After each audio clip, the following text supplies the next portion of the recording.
तो शुरुआत होती है मिर्जापुर सीजन 3 के एपिसोड 2 की।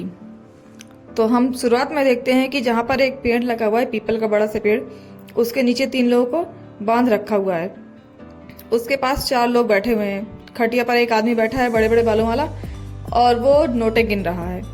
और वहीं पास में एक आदमी चट्टान के ऊपर बैठा है जिसका नाम वाल्मीकि है।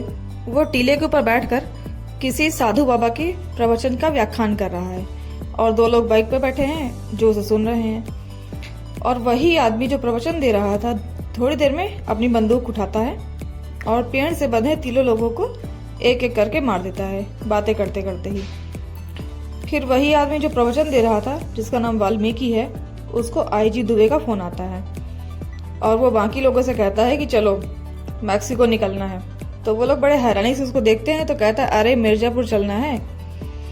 अगले सीन में हम देखते हैं कि कालीन भैया जो कि बेड पर बेहोश लेटे हुए हैं, उनके शरीर पर मशीनें लगी हुई हैं, उनके आसपास मशीनें रखी हुई हैं, और उन्हीं के पास एक नर्स बैठी हुई है जो कि उनका ख्याल रखती है।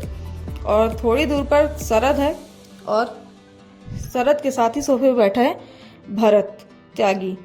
ये वही त्यागी हैं जो रवि वर्मा जिनका रोल प्ले कर रहे हैं। तो भरत को थोड़ी देर में फोन आता है घर से, सलोनी उसकी वाइफ का।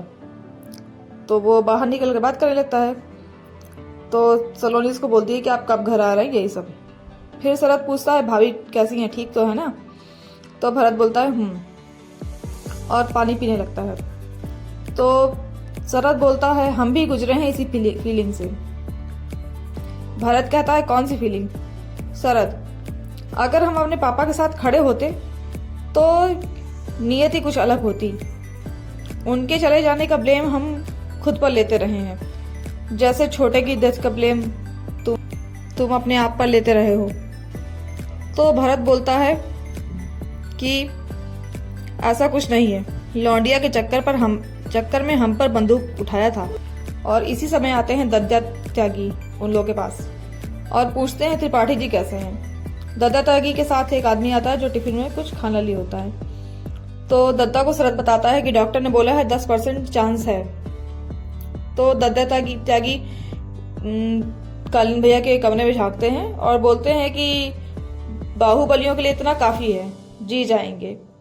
फिर सब लोग दद्दा का लाया हुआ नाश्ता करते हैं और दद्दा कहते हैं शरद एक बात नहीं हम समझे, वो आदमी जिसको तुम्हारे बाप से इतनी नफरत रहा है और उसका जान बचाने की कोशिश कर रहे हो तुम। तो शरद कहता है जब रिश्तों में प्यार की जगह पावर इंपॉर्टेंट लगने लगे तो नफरत आ ही जाती है दद्दा। तो दद्दा बोलते हैं कि उसी समय गुड्डू को निपटा देना चाहिए था। शरद, उससे कुछ नहीं होता, कल गद्दी के लिए मीटिंग थी, अभी गुड्डू की दावेदारी तय नहीं हुई है और कालीन भैया का हाथ सर पर होना बहुत जरूरी है।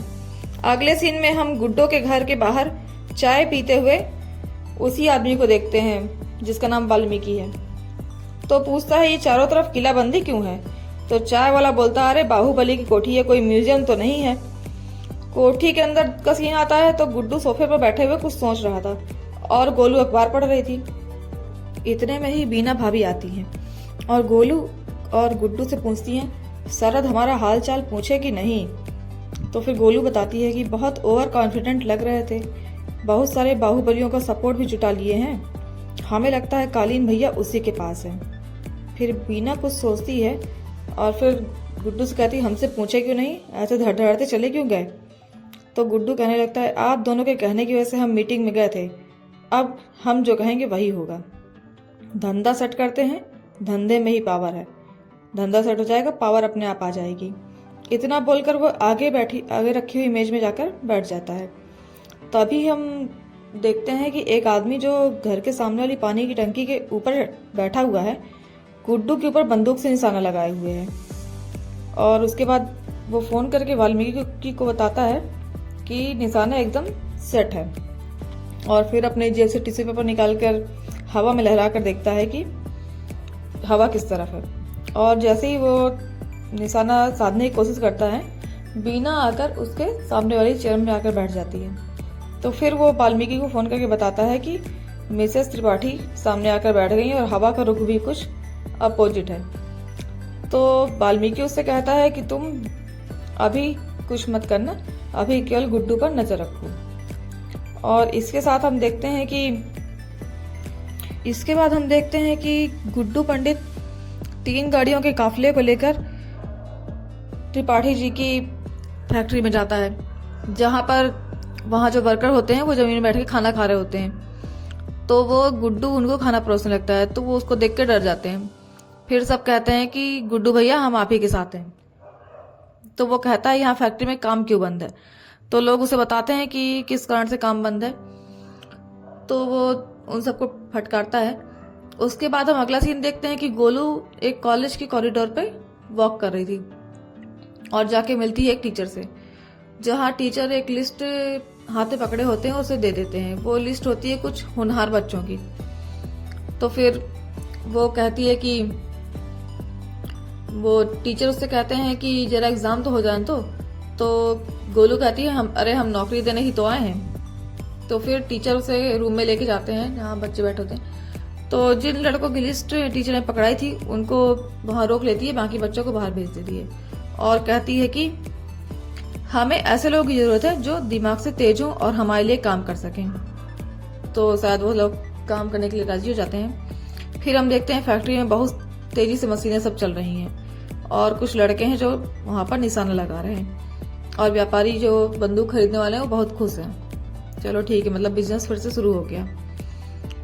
इसके बाद हम देखते हैं गुड्डू के पिताजी जो कि जेल जाते हैं, जेल पहुंच चुके हैं। वहां पर सब कैदियों के कपड़े उतराकर उनसे जोर से खांसने को बोला जाता है। तो वहां पर गुड्डू के पिताजी के साथ भी यही हो रहा होता है।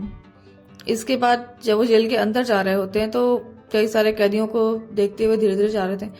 तो वहीं पर उन्हें दिखते हैं लाला उन्हें देखकर थोड़ा सा ठिठक जाता है। उसके बाद फिर दोनों एक दूसरे को क्रॉस करके आगे निकल जाते हैं। फिर हम देखते हैं कि सबनम आती है लाला के पास और उन्हें कुछ सामान देती है और साथ में उसका वकील भी आता है जो बताता है कि बेल तो मिल जाएगी पर कुछ प्रॉब्लम है। तो सबनम बोलती है कि अगर हम गुड्डू के साथ रिश्ता नहीं बनाते तो ये नहीं होता आज। तो लाला कहता है कि सिरे निकालने जाओगी तो भटक जाओगी, हम जिस काम में हैं उसमें ये दिन तो एक दिन आना ही था। मलाल तो बस इस बात का है कि हम आपको इस दलदल से नहीं निकाल पाए। फिर पंडित रमाकांत जी के घर में डिम्पी 2 लोगों से बात कर रही होती है, जिसमें से एक गोलू के पिताजी होते हैं और एक वकील। तो डिम्पी कहती है कि आप लोग केस को जितना हो सके खींचने की कोशिश कीजिए, हम लोग पापा को मनाने की कोशिश कर रहे हैं क्योंकि वो केस नहीं लड़ना चाहते। तो थोड़ी देर बात होती है। उसके बाद वकील को आगे जाने को बोलकर गोलू के पिता उसके पास रुक जाते हैं, डिम्पी के पास, और डिम्पी से कहते हैं हमें समझ में नहीं आता हम ये बात किससे पूछें, गोलू तो हमसे बोलती नहीं है। तो डिम्पी कहती है अंकल आपको जो भी पूछना है बेझिझक होकर पूछिए। तो गुप्ता जी जो गोलू के पिता हैं वो कहते हैं क्या गोलू और गुड्डू अभी भी एक साथ हैं? इस पर डिम्पी कुछ नहीं बोलती, सीरियस होकर उनको देखती रहती है। आगे हम देखते हैं कि गुप्ता जी कालीन भैया की हवेली में पहुंच जाते हैं जहां गोलू चेयर में बैठ के कुछ काम कर रही होती है और गुड्डू आता है, गुप्ता जी के पैर छूता है और गुप्ता जी फाइल उठाकर रख देते हैं जिसको जल्दी से गोलू उठा लेती है और पढ़ने लगती है, जिसमें लिखा होता है कि जेपी ने अपने सारे खेत मुन्ना के नाम पर कर दिए हैं और जिसके बेनिफिशियरी कालीन भैया न होकर माधुरी हैं। तो गुप्ता जी कहते हैं कि उस समय वो किसी भी संवैधानिक पद पर नहीं थी, इसीलिए आसानी से उसका नाम आ गया। गुड्डू कहता है कि कोई तरीका निकालिए जिससे ये सब हमें मिल जाए। गोलू कहती है नहीं, इस समय हम सीधा सीएम के निशाने पर हैं, हमें कुछ भी करना ठीक नहीं रहेगा। वीना कहती है कि आप अपना पुराना चैनल क्यों नहीं ऑन करते?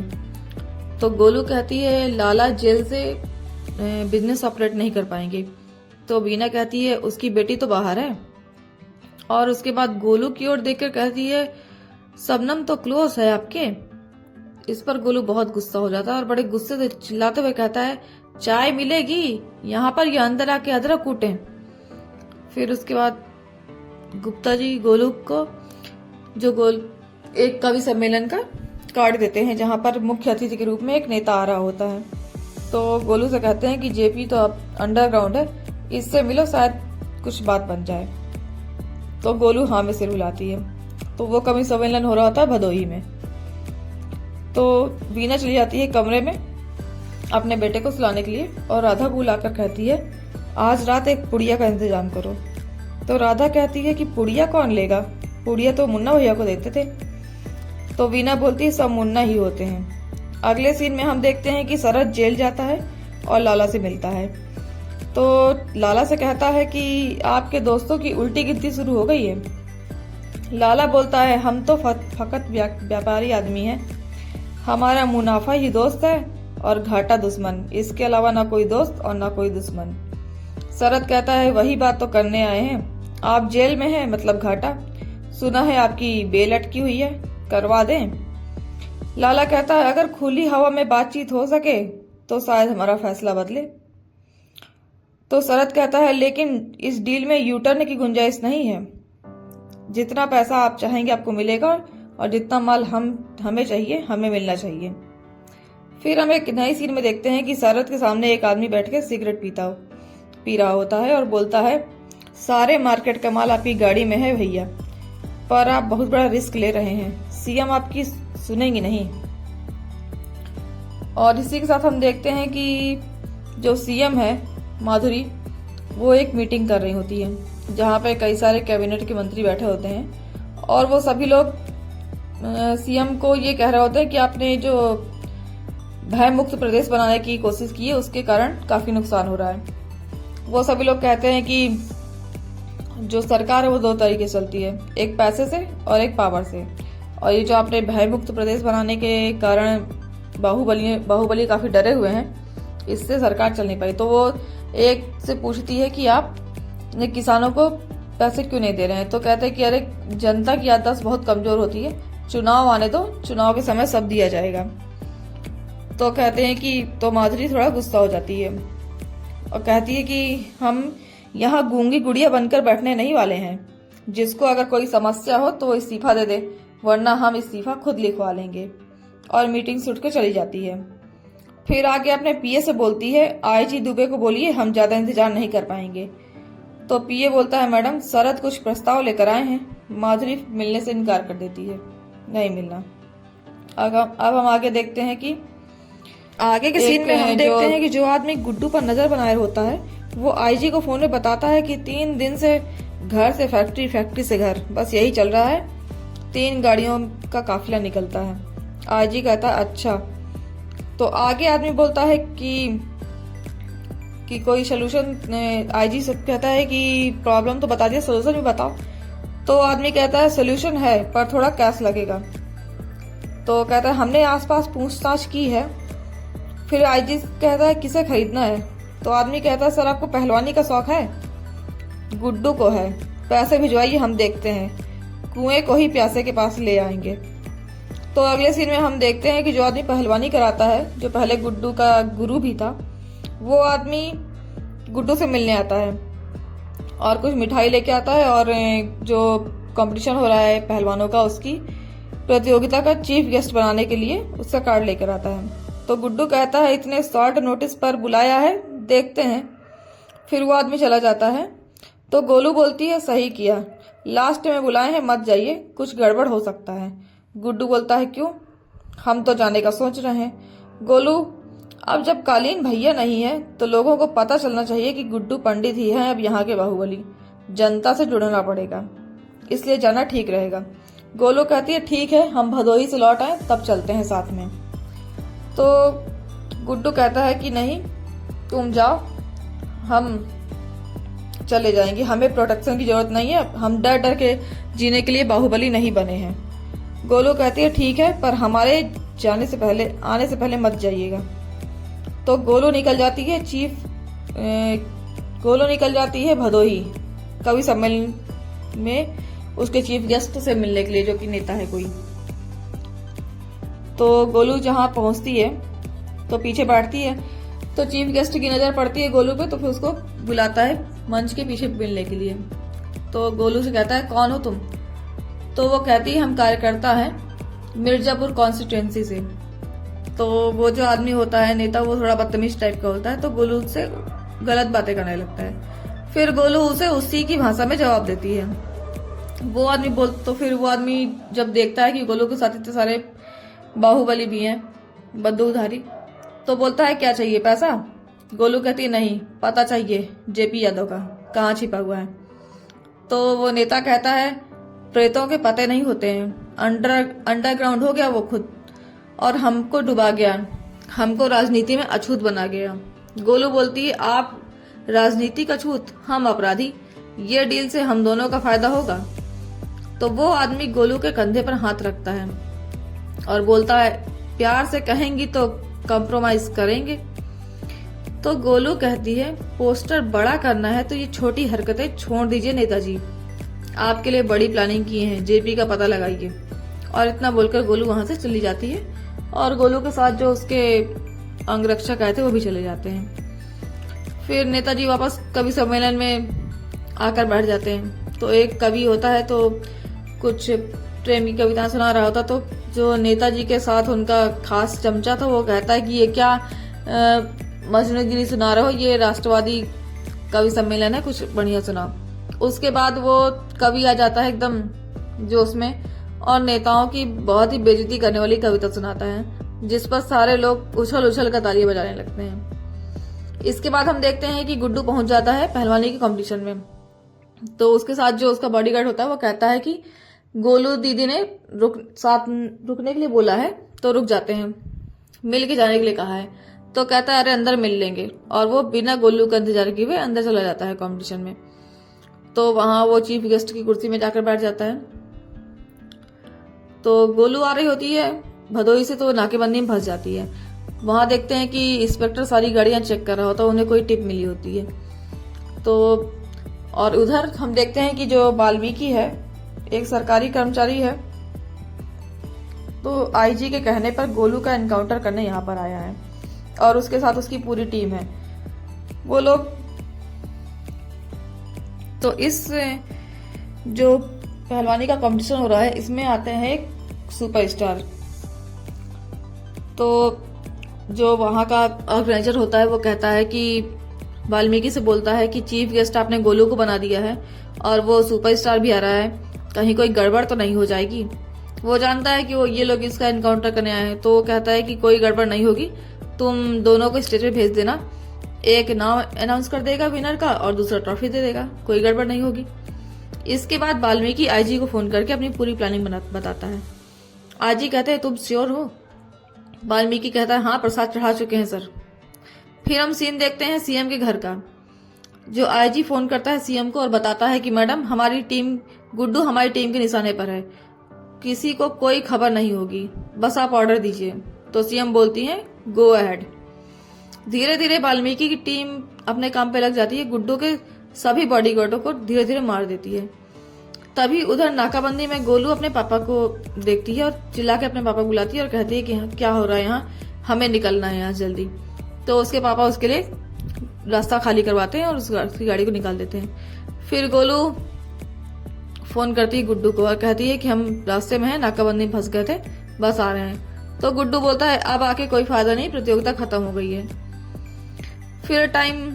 फिर वो कहती है कि कोई बात नहीं, बाहर हमारे आने से पहले मत निकलिएगा, हमारे साथ ही निकलिएगा।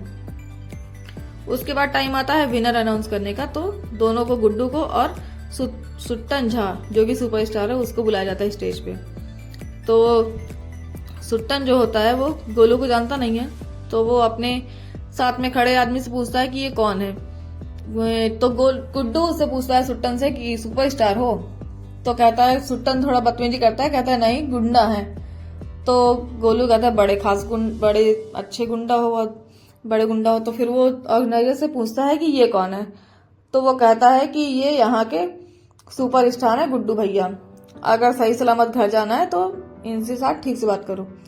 तो वो आके सुट्टन कहता है माफ कीजिए, हम आपको जानते नहीं थे।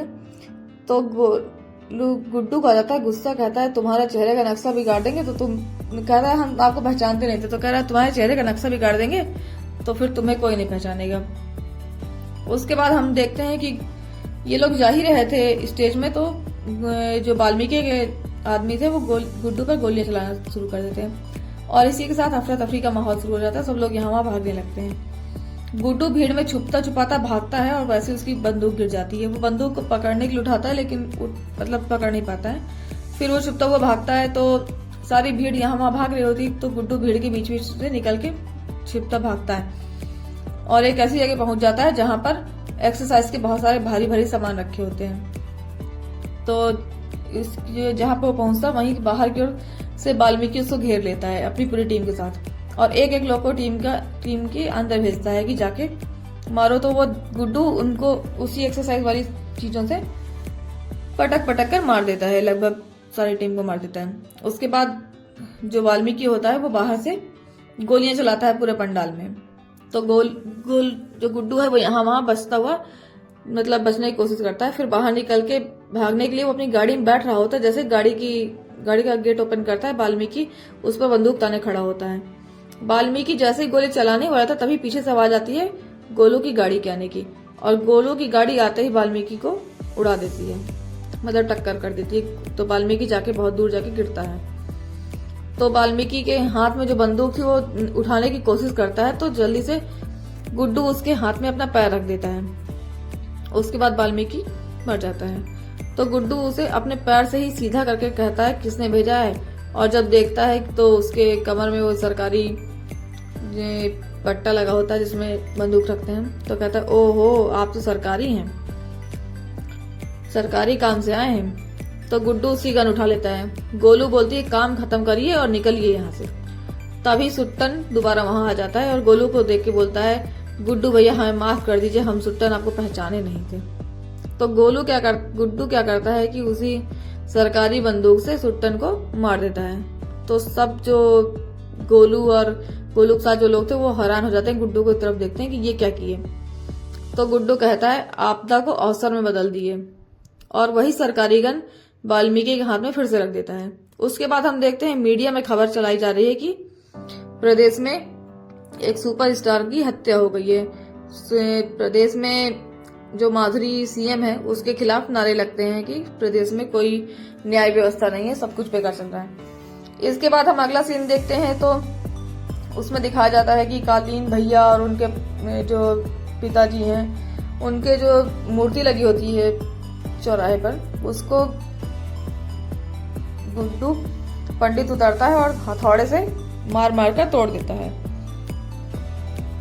और सब लोग नारे लगाने लगते हैं कि गुड्डू पंडित जिंदाबाद जिंदाबाद। नारे लगते हैं सारे झंडू हो गए फेल, गुड्डू भैया बब्बर शेर।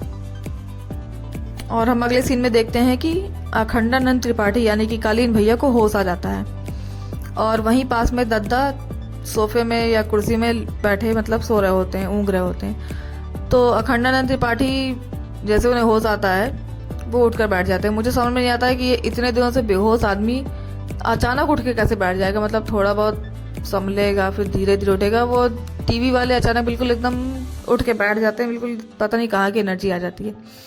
तो वो न सिर्फ उठ के बैठ गए बल्कि बेड से नीचे उतर भी गए। तो दद्दा ने जैसे ही देखा तो उन्हें दौड़ दौड़ के आकर उन्हें संभाला, कहा त्रिपाठी जी प्रणाम। उसके बाद उन्हें वापस बेड में लिटाया और यहीं पर समाप्त होता है सेकंड एपिसोड। अब हम कल थर्ड एपिसोड देखेंगे। धन्यवाद।